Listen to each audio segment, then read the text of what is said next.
Okay, we're going to take a look at the game Roman Civil War, which appeared in January of 1993 in Strategy and Tactics magazine.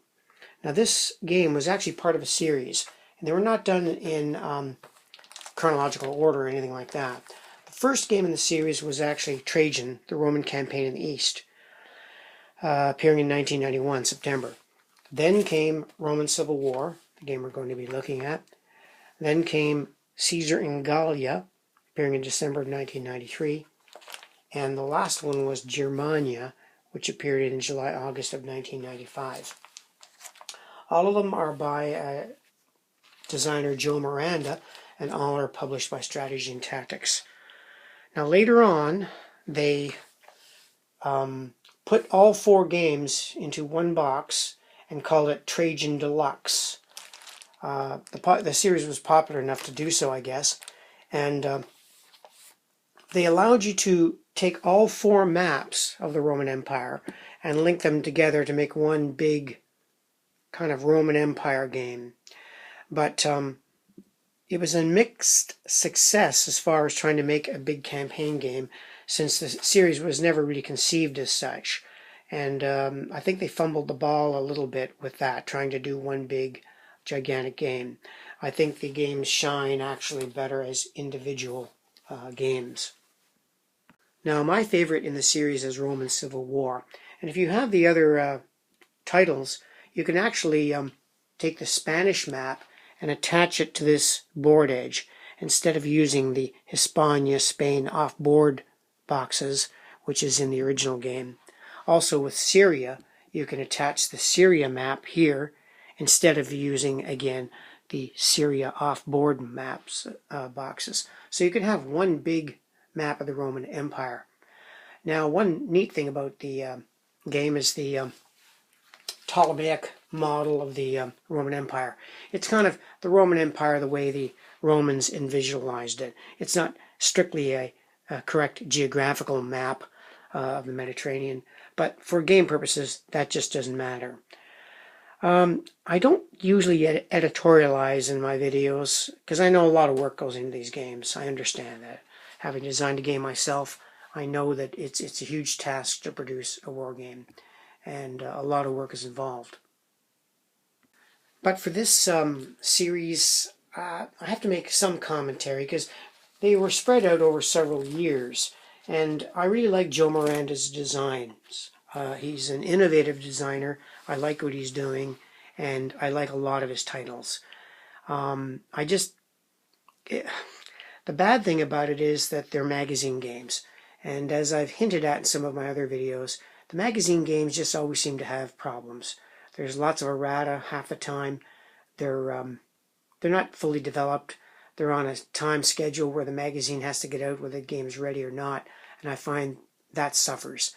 And when Decision Games, puts them together in a big box there in the one set, Trajan Deluxe, they say they're going to fix them all up, and they have mixed success, we'll say.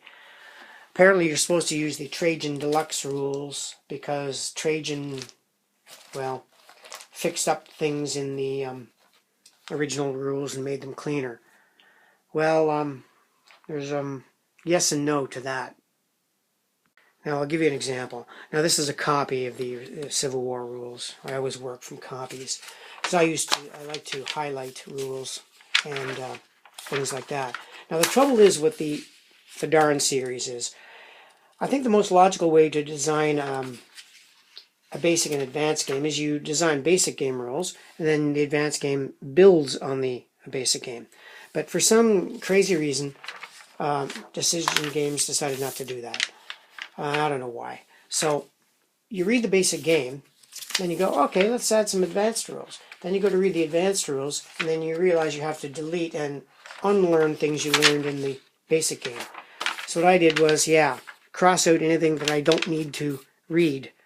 Like this, sequence of play is different in the advanced game. The victory conditions are different. This whole section is gone. Battle is different. Cities and civis units, that kind of thing. So, I don't know. It's a very unintuitive way to learn the game. It's just kind of a mess. You might as well just plunge into the advanced game right away. It's not that much more complicated. Just that the rules are Well, kind of a mess.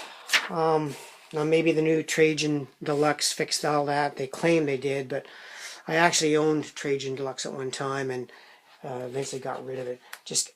I just kept the individual games. So I hate to be negative about it, but that's just the way I see things. I wish they had done things differently, but they didn't, so that's neither here nor there. You either like the series or you don't. I do like the series very much. I think it's a very good series. So, with all that being said, let's take a look at Roman Civil War. Alright, well the game begins in 50 BC in the second winter turn, and the situation is thus. It begins with Caesar here at Araminium with a single legion. All the pink units are Caesarian, and the purple units are the senatorial under Pompey. And as you can see, most of the Roman world is under Pompey's influence. Pompey's got most of southern Italy under his control. He's got legions here in Spain, legions in Syria. Caesar pretty well just has legions in Gaul. And of course, as I mentioned, his single legion here. He's got a little bit of Illyricum under his control.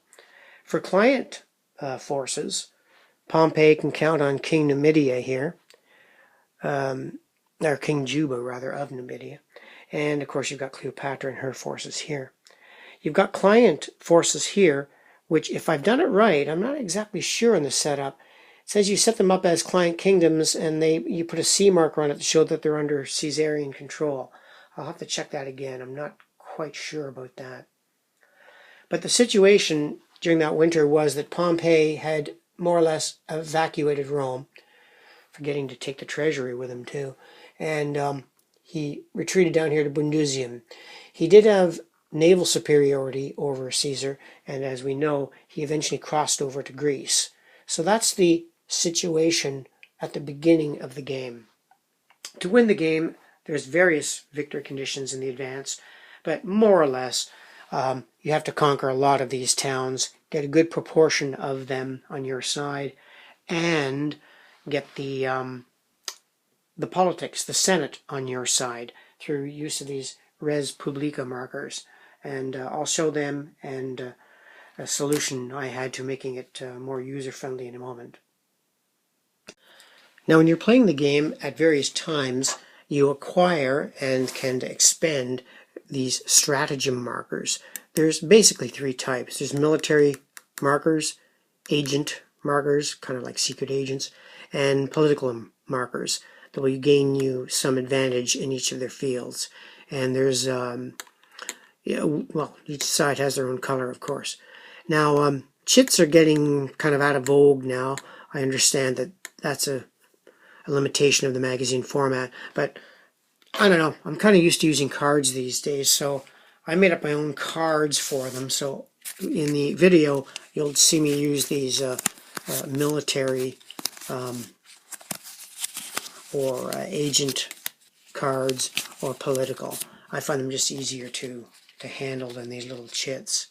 The same goes for the res publica markers, which I'll show you in a second. Now these are the res publica markers, which are double-sided. So res publica, you'd flip it and it would say senator. Again, I find the chits a little awkward to use, so someone on Board Game Geek, I forget who, made up these cards, tribunes, imperator, dictator, consul, and senator, and I'll be using those instead. You can color code them just by putting them in different colored sleeves, of course. So you can have the Pompeian or the Caesarian faction. Let's take a closer look at the board a little bit, show you some units. Okay, for example, there's a client kingdom, Cleopatra of Egypt. That's leader counter, of course. And there you have a fleet, a 5R20, which means it's a recruit fleet, not the best quality. Movement factor of 20, combat value of 5. And these 5R0 markers are called civis units. Let's call them more or less garrisons. You'll see them all over the board. There, for example, is a Pompeian civis unit at Cyrene. There's another one at Thapsus. And over there at Utica, you've got a Caesarian fleet, 5R20. That's an auxiliary unit. And there's a legion, a recruit legion, and another civis unit. And over here we've got good old King Juba, some elephants, another civis unit, auxiliaries, and some horse archers. So you get some variety counters in the game. And boy, am I ever getting spoiled on the large counters. These half-inch ones are getting tough for these old eyes, and I have to use tweezers for them. Now there's the off-board boxes I was mentioning. So this represents all of Spain, and I think if you have 3-to-1 odds in there, that shows you control it. Again, there's a variety of units there. There we see a veteran legion with a V. So a V unit is going to be better than a recruit unit. Hidden intelligence is built into the game in the sense that all the counters are flipped. You're not supposed to be having them faced up. You're supposed to flip them. And they have these generic little fasces on the back. So in a solitaire game, I'll keep them straight up. But playing a game against an opponent, your counters would look like that. You'd know how many units are in the country, but you wouldn't know their strength or type. And going over to Italy, you can see a lot of civis units there, very small strip garrisons. Pompey at the time bragged that he could stamp his foot and all legions would be raised in Italy. But when the time came, well, he had trouble raising legions. That's why he had to retreat here to Brundusium. Caesar, of course, being Caesar, was very bold. With a single legion, he moved in on some of these smaller towns, came over to Caesar, and seized Rome and all its treasury. So Caesar got off to a good start in his campaign. As we know from history, Pompey did retreat over to Greece, raised an army there, and we had a huge battle at Pharsalus, where Pompey was defeated by Caesar. Later on, Caesar had to go to Spain, so to clean that up. He later had to go to North Africa, where he won another amazing victory at Thapsus, and that kind of ended the Civil War. And of course, you've seen enough movies about Antony and Cleopatra and Caesar to get an idea of what happened in Egypt. It just, I don't know, the whole situation of the Civil War just interests me, and I think it's a really neat subject. The march table is interesting, depending on the kind of terrain you move in.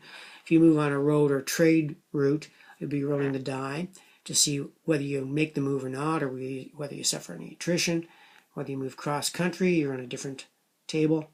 River, again, move, and naval move. So march is not absolute 100%, which I really like. Combat. Well, combat is pretty interesting in the advanced game. It's a function of the quality of the unit and the size of the unit. Now, the basic game has got a pretty basic combat results table. I recommend you sort of jump to the advanced game, but the basic game is perfectly serviceable. There's your terrain chart giving you, as we know in 1,000 other games, the various costs for moving through various terrain. All common sense stuff. I mean, mountains are going to be more expensive than clear terrain, that kind of thing. What else can I say? It's a good game, and the combination of the political and the military provide a good balance. Let's look at the conditions of victory, for example. And here it echoes history pretty well.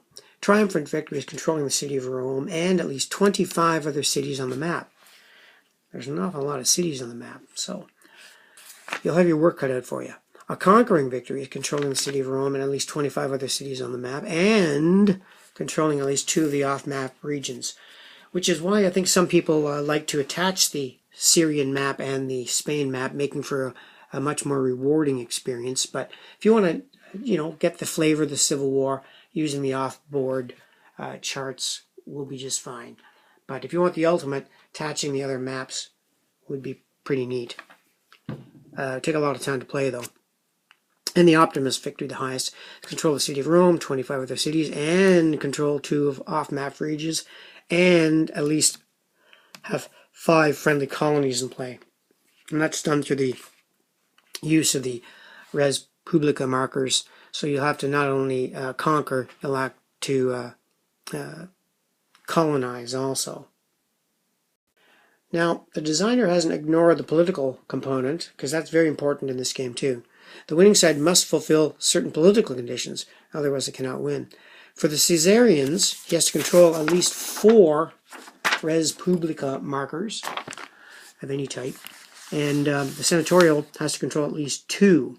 So, unlike a lot of ancient games in the of this period, you can't just do conquering and just run roughshod all over the board. Caesar or Pompey always has to be aware of the political situation in Rome, and that is done by acquiring and losing these res publica markers. And I won't get into how they're obtained. It's kind of it's a whole little wee mini game in itself. You roll on a table, and depending on the situation on the ground, you roll on various tables. You can acquire or lose these res publica markers. So I don't have a lot of experience with the game. I've only fooled around with it and have not really completed a game with an opponent. So I really can't comment on its play. I've looked briefly at Caesar and Gallia, Trajan, and Germania. They are, I'm not sure they're as good as Roman Civil War, especially Germania and Caesar and Gaul. The maps are very small, and I don't know what kind of gaming experience you would have with those. Now, the reason I decided to do a video on this game is because I noticed there isn't any attention paid to this series much. There is some traffic on Consim World and some on Board Game Geek, but the series seems to have largely been forgotten. And it's a shame, because I think Joe has done a really good job in this series. I just bemoan the fact that it happens to be in a magazine format. I might point out, by the way, that Joe's got some very nice articles in each of the magazines. So getting the magazines alone is well worth it, because you've got some very good articles with good maps and very good information. So for that alone, the magazine certainly is worth it. That's why I have all of them. So that's all I'm going to say about Roman Civil War and the series. I may do a video on the individual titles later once I play them a few times, get the system down under my belt. But I thought this great little system deserved a bit more attention. And that's it. Thank you for watching.